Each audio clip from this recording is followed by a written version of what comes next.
السلام عليكم ورحمة الله وبركاته. الحمد لله رب العالمين والصلاة والسلام على سيدنا محمد وعلى آله وصحبه أجمعين وما توفيقي إلا بالله لا حول ولا قوة إلا بالله العلي العظيم سبحانك لا علم لنا إلا ما علمتنا إنك أنت العليم الحكيم.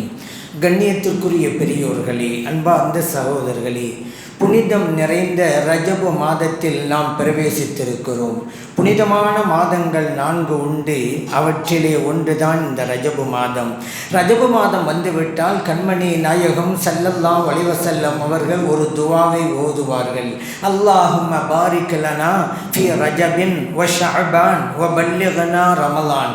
யா அல்லாஹ், இந்த ரஜபு மாதத்திலும் அடுத்து வருகிற ஷஅபான் மாதத்திலும் எங்களுக்கு பரக்கத்து செய்வாயாக. அடுத்து வருகின்ற ரமலானை அடைகின்ற நற்பாக்கியத்தை தருவாயாக என்று நபி ஸல்லல்லாஹு அலைஹி வஸல்லம் அவர்கள் பிரார்த்தனை செய்வார்கள். பஸாரிலே பதிவு செய்யப்பட்ட ஹதீஸ், அஹ்மதிலே பதிவு செய்யப்பட்ட ஹதீஸிலே வ பாரிக் லனா ஃபீ ரமலான் என்றிருக்கிறது. ரஜபிலும் ஷஅபானிலும் எங்களுக்கு பரக்கத்து செய்வாயாக, அதுபோன்று அடுத்து வருகிற ரமலானிலும் எங்களுக்கு பரக்கத்து செய்வாயாக என்று கேட்பார்கள். இந்த ஹதீஸ் அஹ்மதிலே பதிவு செய்யப்பட்டிருக்கிறது. நபி ஸல்லல்லாஹு அலைஹி வஸல்லம் அவர்கள் ரஜபு மாதம் வந்துவிட்டால் இந்த துவாவை செய்வார்கள். ஆனால் மாதம் முழுவதும் செய்வார்களா? அப்படி இல்லை. ஹதீஸிலே அந்த ரஜபு மாதம் வந்துவிட்டால் இந்த துவாவை செய்வார்கள் என்றுதான் இருக்கிறது. ஆனால் நாமெல்லாம் கொடுப்பினை பெற்றவர்கள், நற்பாக்கியம் பெற்றவர்கள், நமது பள்ளிவாசல் இருக்கிற இமாம்களை நாம் அடைந்திருக்கிறோம் என்றால் இந்த உலகத்திலே நாம் பெற்ற நியமத்துகளில் அதுவும் ஒன்று. ஏன் தெரியுமா? பள்ளிவாசல்களில் இருக்கிற பணியாற்றுகிற இமாம்கள் எல்லாம் ரஜபு மாதம் முழுவதும் இந்த பிரார்த்தனையை செய்கிறார்கள். அப்படியானால் நாம் கொடுத்து வைத்தவர்கள் தானே. இந்த மாதம் முழுவதும் கேட்டுக்கொண்டே இருக்கிறார்கள். என்றாவது ஒரு நாள் அந்த துவா கபூலாகிவிட்டால் அதை விடவும் வேறு நற்பாக்கியம் என்ன வேண்டும் சொல்லுங்கள்.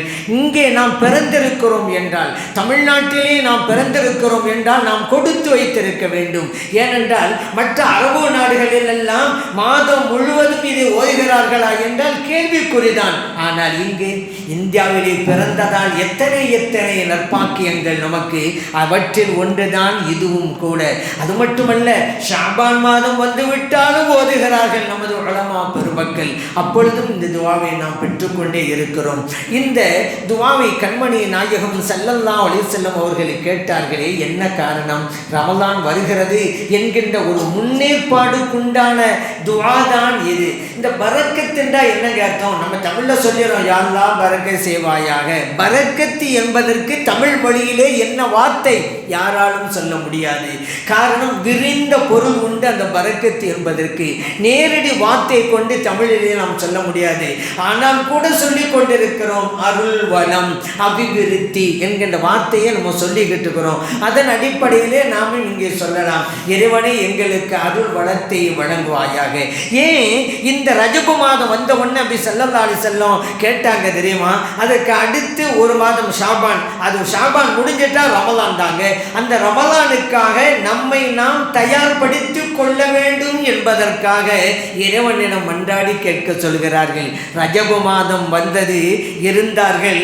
ஆனால் அதற்கு அடுத்து ஷாபானிலே இல்லாமல் போனவர்கள் உண்டு. இந்த உலகத்தை விட்டு மறைந்தவர்கள் உண்டு. இன்னும் சிலர் இருக்கிறார்கள், ரஜபிலும் இருந்தார்கள், ஷாபானிலும் இருந்தார்கள்.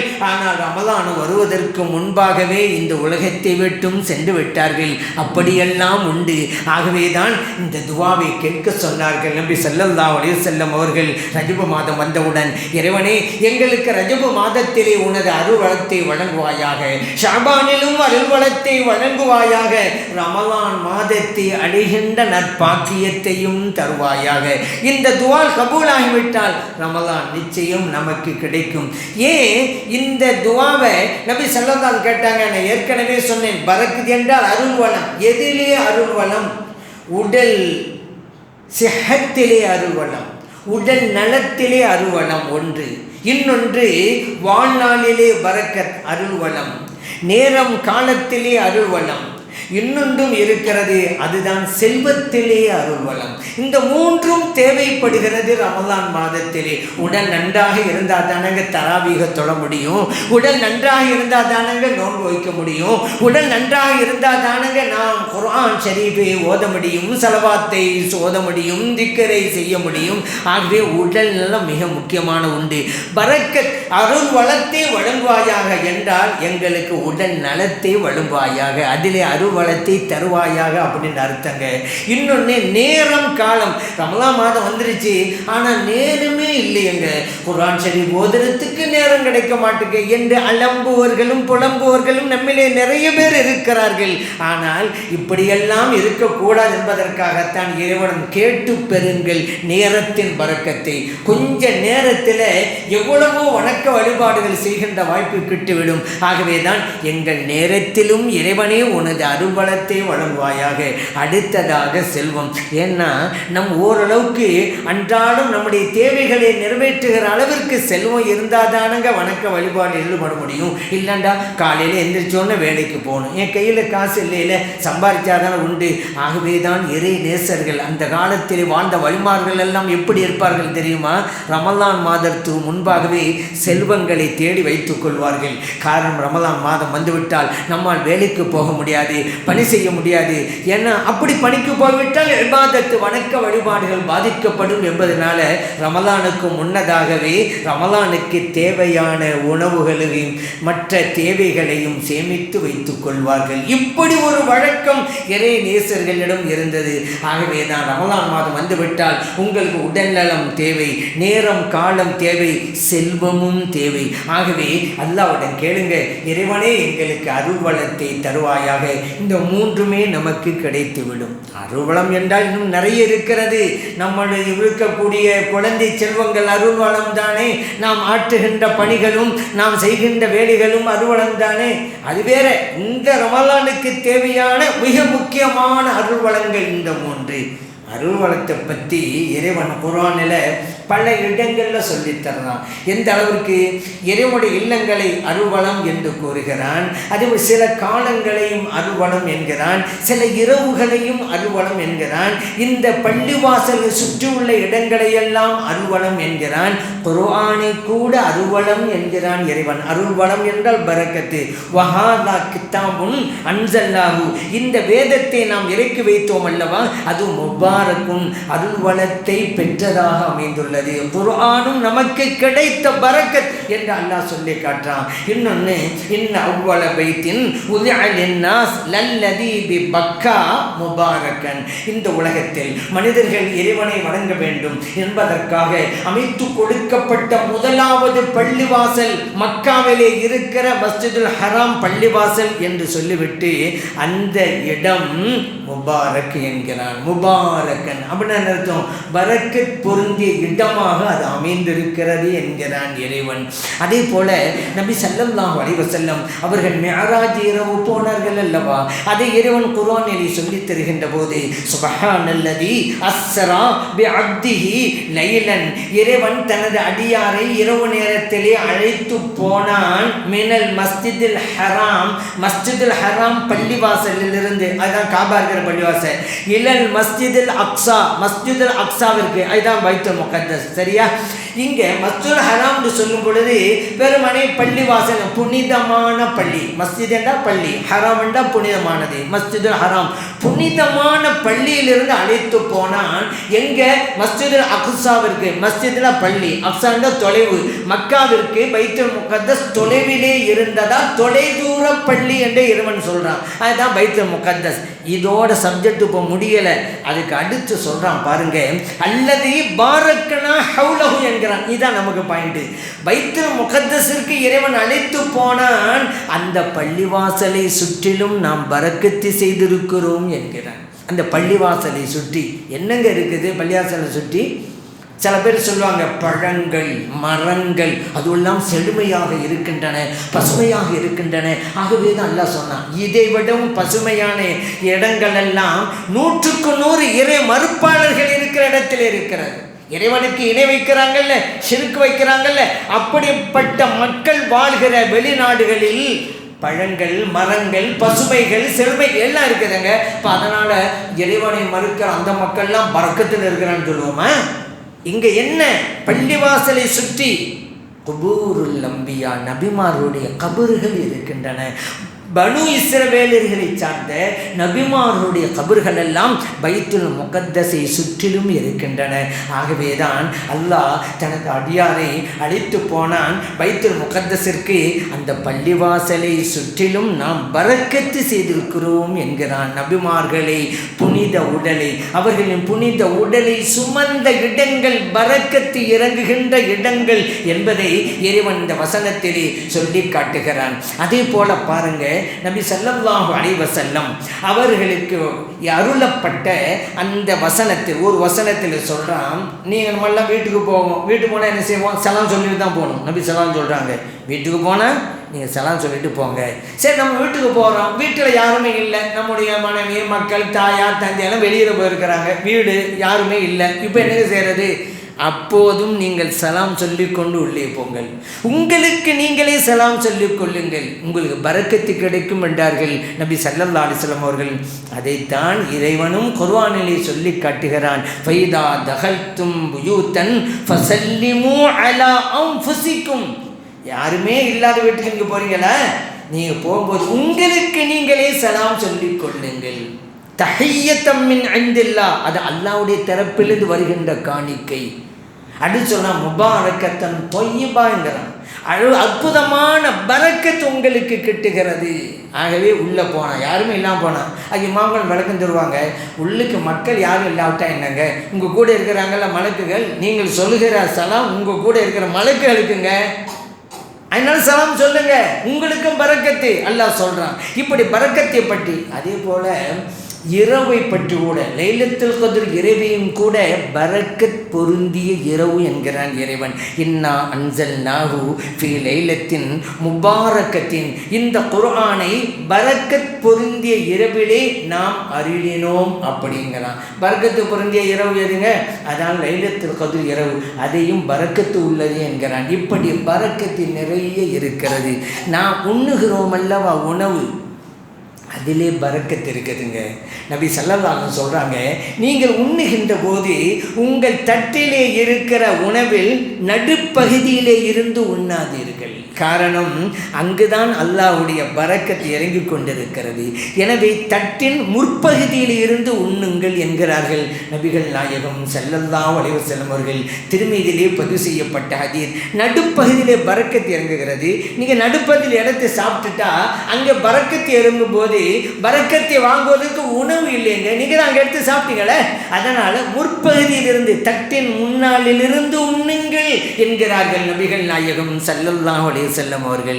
அதே போன்று உண்ணுகின்ற போது சில பருக்கைகள் சிதறக்கூடும், போனால் போட்டும்னு இருக்காதுங்க. நம்மளே நிறைய பேர் இன்னைக்கு இருக்கிறாங்க, சொற்றுடைய அருமை தெரியவில்லை. காரணம், நன்றாக கிடைக்கிறது, நிறைய இருக்குது, இவங்களால சாப்பிடத்தான் முடியலை, அந்த நிலைக்கு நம்ம வந்திருக்கோம். ஆனால் நம்முடைய முன்னோர்கள் எப்படி இருந்தாங்க தெரியுமா? எவ்வளவு பஞ்ச காலத்திலே வாழ்ந்தார்கள் தெரியுமா? கஞ்சையும் கூழையும் உண்ணார்கள். கேப்பக்கூழி, அந்த கூழி, இந்த கூழி, சோளத்தில் ஒரு கூழி, இப்படி சாப்பிட்டு கொண்டு காலத்தை கழிச்சாங்க நம்ம முன்னோர்கள். ஆனால் இன்னைக்கு பாருங்க, மக்களுடைய எண்ணிக்கை கூடியிருக்கிறது. நம்முடைய முன்னோர்கள் காலத்தில் எண்ணிக்கை கம்மி, ஆனால் உணவுக்கு பஞ்சம். இப்பொழுது எண்ணிக்கை நிறைய இருக்கிறது, உணவு தாராளமாக கிடைக்கிறது. நீங்கள் எங்காவது நம்ம நாட்டில் இப்போதைக்கு கேட்குறேன், பசி பட்டினியால் இறந்து போனார்கள் கிடையவே கிடையாது. ஆனால் ஒன்று, சாப்பிட்டதால் இறந்து போனார்கள், அது நிறைய இருக்குது. உணவு சாப்பிட்டதுனால இறந்து போனாங்க, அது ஏற்பட்டுச்சு, இது ஏற்பட்டுச்சு, அதனால் மோத்தா போனாங்கன்னு இருக்குது. ஆனால் பட்டினியால் மோத்தா போனாங்கன்னு இருக்குதா? இல்லை. தன்னிறைவை பெற்று விட்டது உணவிலே நம்முடைய நாடு. இப்படியெல்லாம் இருக்கிறதுனால தான் அருமை தெரியவில்லை. அது பாட்டுக்கு பல பருக்கையெல்லாம் இருக்கும், அதை பற்றி கவலைப்படுறதே இல்லை. அப்படி இருக்காதீங்க. அப்படி பருக்கைகள் சிந்திவிட்டால் எடுங்க, தண்ணீரில் முக்குங்க, கழுகுங்க, பிறகு சாப்பிடுங்க என்று நபி ஸல்லல்லாஹு அலைஹி வஸல்லம் சொன்னாங்க. நீங்கள் உண்ணுகின்ற போது தட்டை நன்றாக வழித்து சாப்பிடுங்கள். காரணம், உங்கள் உணவிலே எதிலே பரக்கத்து இருக்கிறது என்று உங்களுக்கு தெரியாது என்றார்கள். திருமீதியிலே பதிவு செய்யப்பட்டாது. ஒரு பருக்கத்தானே நம்ம நினைப்பங்க, ஆனால் நம்முடைய உணவில் நமக்கு கிடைக்க வேண்டிய பரக்கத் தவறி போன அந்த ஒரு படுக்கையிலே இருப்பதற்கு வாய்ப்பு இருக்கிறது. நமக்கு தெரியுமா, இதில் பரக்கத்து இருக்குது, இது பரக்கத்தில் இருந்து, அதில் எல்லாவற்றையும் உண்டால் பரக்கத்து உள்ளே போய்விட்டது, எலும்பு வீணாகலையில். நபி ஸல்லல்லாஹு அலைஹி தட்டை கூட வழித்து சாப்பிடுங்கள், ஏன் அதிலே கூட மிச்சம் இருக்கிற அதிலே கூட பரக்கத்து இருக்கலாம் என்பதற்காக நபி ஸல்லல்லாஹு அலைஹி வஸல்லம் அவர்கள் சொல்லி காட்டினார்கள். அதே போல் அபூ ஹுரைரா ரலியல்லாஹு அன்ஹு அவர்கள் நபி ஸல்லல்லாஹு அலைஹி வஸல்லம் அவங்ககிட்ட வந்து உதுல்லாஹ ஃபீஹின்ன பில் பரக்கா, சில பேரித்தங்கனிகளை கொடுத்து யார சொல்லலாம் பரக்கத்துக்காண்டி துவா செஞ்சுட்டாங்க. நபி ஸல்லல்லாஹு அலைஹி வஸல்லம் அதை வாங்கினாங்க, துவா ஓதுனாங்க, கொடுத்தாங்க, சொன்னாங்க, அபூ ஹுரைரா அவர்களே இந்த கனிகளை ஒரு பையில வச்சுக்கிறங்க, உங்களுக்கு எப்போ தேவையோ கையை விடுங்க, பழத்தை எடுங்க, உண்ணுங்க, மற்றவங்க கொடுங்க, ஆனால் ஒரு நிபந்தனை, பையை பிரிச்சிடக்கூடாது. அபூ ஹுரைரா ரலியல்லாஹு அன்ஹு சொல்றாங்க, இந்த பையை நான் எனது இடுப்பிலேயே கட்டி வைத்து கொண்டிருந்தேன். எப்பொழுதெல்லாம் பழம் தேவையோ கையை விடுவேன், எடுப்பேன், சாப்பிடுவேன், மற்றவர்களுக்கும் கொடுப்பேன். உஸ்மான் ரலியல்லாஹு அன்ஹு ஷஹீதானாங்கல்ல, அப்போ மக்கள் மத்தியில் ஒரு அமளி துமளி ஏற்பட்டுச்சுல, அந்த நேரத்தில் என் இடுப்பிலே இருந்த பை அருந்து காணாமல் போய்விட்டது. திருமீதிலே பதிவு செய்யப்பட்ட ஹதீஸ். எத்தனை வருடங்கள் அந்த பை தேவையான பேரிச்சங்கனியை கொடுத்துக்கிட்டே இருந்துச்சுன்னு சொன்னால் என்ன காரணம்? பரக்கத். நபி ஸல்லல்லாஹு அலைஹி வஸல்லம் துவா ஓதுனதுனால பரக்கத். அதனால தான் வீடுகள்ல எல்லாம் துவா ஓதுகின்ற போது மஜ்லிஸில் உணவு பதார்த்தம் வைப்பாங்க, கொஞ்சம் பிரியாணி சமைச்சிருப்பாங்க, அதில் ஒரு தட்டை கொண்டு எடுத்து வச்சு அங்கே வைப்பாங்க, பழங்களை வைப்பாங்க, பேரிச்சம்பழம், ஆப்பிள் பழத்தை வைப்பாங்க. ஏங்க வைக்கிறாங்க? சில பேர் சொல்லுவாங்க, துவா ஓதுங்க ரேட்டு தான், இதெல்லாம் வைக்கணுமான்னு கேட்பாங்க. வைக்கணுங்க. நபி ஸல்லல்லாஹு அலைஹி வஸல்லம் பரக்கத்தான துவா செஞ்சு கொடுத்தாங்கல்ல, எவ்வளோ பெரிய பழ அபிவிருத்தி அபூ ஹுரைரா ரலியல்லாஹு அன்ஹு கிடைச்சிச்சு. நம்மளும் அப்படி தான், அந்த உணவு பதார்த்தத்தை வச்சுக்கிட்டு துவா ஓதும்போது அந்த உணவுக்கு பரக்கத்து இறைக்கிறது. ஏன் ஸல்லல்லாஹு செஞ்சு காமிச்சிட்டாங்கல்ல, அதனால தான் அப்படி செய்கிறோம். அதே போல் நபி ஸல்லல்லாஹு அலைஹி வஸல்லம் அவங்க காலத்தில் ஒரு வழக்கம் இருந்தது. எப்படி தெரியுமா? முஸ்லிமிலே பதிவு செய்யப்பட்ட ஹதீஸ். நபி ஸல்லல்லாஹு அலைஹி வஸல்லம் தோழர்களோடு இருப்பாங்க. அந்த சஹாபா பெருமக்களுடைய பேரித்த மரத்தினுடைய தோட்டங்கள், அந்த மரங்களில் எந்த மரம் முதலாவதாக பேரிச்சங்கனியை காய்ச்சிச்சோ அந்த பழத்தை எடுத்துக்கொண்டு நபி ஸல்லல்லாஹு அலைஹி வஸல்லம் அவங்ககிட்ட வந்து கொடுப்பாங்க. அப்படி ஒரு வழக்கம். முதலாவது பழத்தை ஸல்லல்லாஹு அலைஹி வஸல்லம் வந்து கொடுக்கணும். எவ்வளோ உயர்ந்த பண்பாடு பார்த்தீங்களா? இன்றைக்கி வஹாபியெல்லாம் இதெல்லாம் என்னங்க, அதெல்லாம் பித்அத்துங்க அப்படிம்பாங்க. ஆனால் அன்றைக்கு இருந்தவர்கள் வஹாபிகள் அல்ல, சஹாபிகள். ஆகவே ஸல்லல்லாஹு அலைஹி வஸல்லம் அவர்களை பற்றி நன்கு புரிந்தவர்கள் கொண்டு வந்து கொடுத்தாங்களே, அந்த பழத்தை வாங்குவாங்க. நபி ஸல்லல்லாஹு அலைஹி வஸல்லம் அவர்கள், அல்லாஹும்ம பாரிக் லனா ஃபீ மதீனத்தினா, இறைவனே எங்களுடைய இந்த புனித மதீனாவுக்கு பரக்கத்து செய்வாயாக, வஃபீ சிமாரினா எங்கள் ஊரிலே விளைகின்ற பழத்திற்கு நீ பரக்கத் செய்வாயாக, வஃபீ முத்தினா வசாயினா எங்கள் ஊரிலே இருக்கக்கூடிய அளவைகள் அதிலும் பரக்கத்து செய்வாயாக என்று நபி ஸல்லல்லாஹு அலைஹி வஸல்லம் துவா செஞ்சுட்டு அந்த சபையில் இருக்கக்கூடிய சிறுவர் இருப்பாங்கல்ல, சபையில் சின்ன பிள்ளையாராக இருப்பாங்கல்ல, அவங்கள கூப்பிட்டு இந்த பழத்தை கொடுப்பாங்க. முஸ்லிமிலே பதிவு செய்யப்பட்ட ஹதீஸ். நீங்கள் சில ஊர்களில் பார்க்கலாம், கிராமங்களில், அதெல்லாம் இப்போ இல்லாமல் ஆகிப்போச்சு, அந்த காலத்தில் இருந்துச்சு. ஹஸரத்துமார்களுக்கு தேங்காய் வந்து கொடுப்பாங்க. என்னன்னு கேட்டால் அந்த தென்னை மரம் முதலாவதாக காய்ச்ச தேங்காவான், அது ஹஸரத்துமார். ஏன் சஹாபிகள் அன்றைக்கு ஸல்லல்லாஹு அலைஹி வஸல்லம் போய் கொடுத்தாங்கல்ல, இன்றைக்கி இமாம்கிட்ட வந்து கொடுக்குறாங்க. இப்படி ஒரு வழக்கம் இருந்தது, இன்றைக்கு இல்லைன்னு வச்சுக்கிறங்களேன். ஏன்னா அப்போலாம் தோட்டங்களை நம்பி வயல்களை நம்பி தான் வாழ்ந்தாங்க, அதனால் அது தேவைப்பட்டது. இன்றைக்கெல்லாம் பிள்ளைங்க வெளிநாட்டிலே சம்பாதிச்சு தர்றாங்க, இதை பற்றி யோசிக்கிறே இல்லை. அங்கே சம்பாதிக்கிறாங்க, காசு வருது, செலவழிக்கிறாங்க, இப்படி திரும்பிடுச்சு, ட்ராக் மாறிடுச்சுன்னு வச்சுக்கிறோங்க. ஆனால் இப்போ ஒரு நிலை நபி ஸல்லல்லாஹு அலைஹி வஸல்லம் காலத்தில் இருந்தது.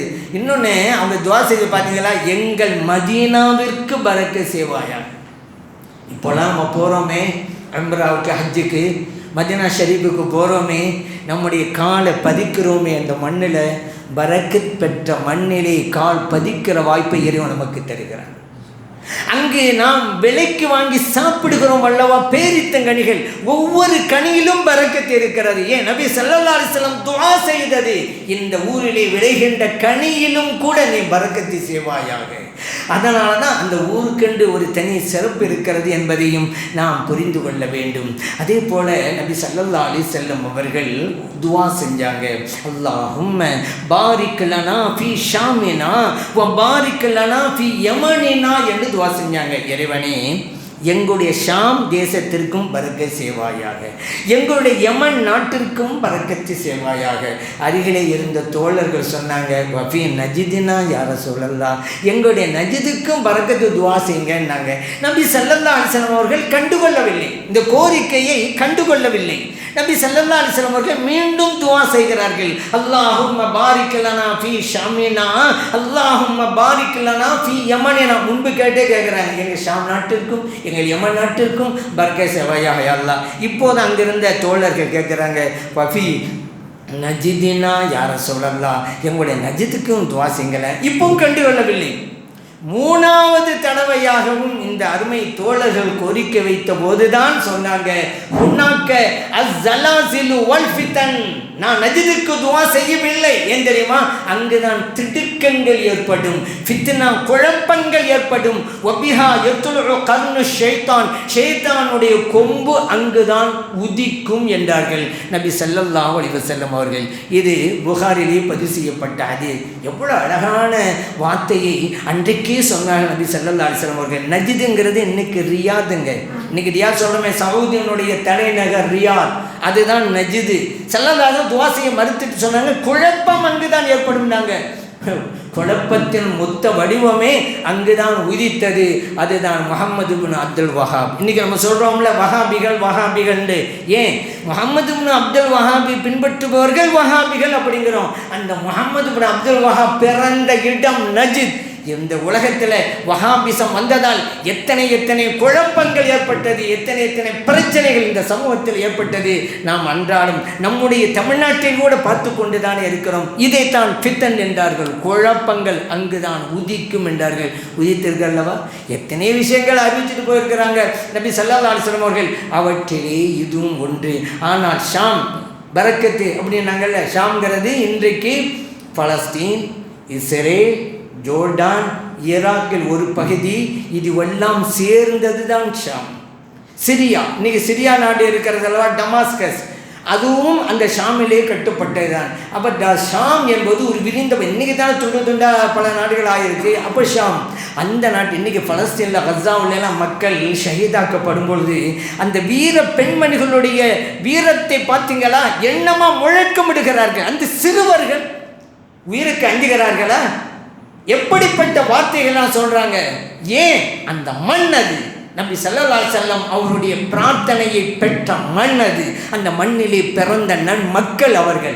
அந்த பரக்கத்தில் தான் அவங்க அப்படி சொல்கிறாங்க. நம்மளாம் என்ன செய்வோம், எங்கே பிரச்சனை விட்டுட்டு போங்களேன், நிம்மதி இல்லைன்னு இங்கே உள்ளவங்களாம் சொல்லுவாங்க. ஒரு போராட்டம் நடத்தினா கூட எங்கே போராட்டம், அதனால் நமக்கு தான் அங்கே பிரச்சனைண்டு தத்துவம் பேசுகிறவங்களாம் இங்கே உட்காந்துட்டு இருக்காங்க.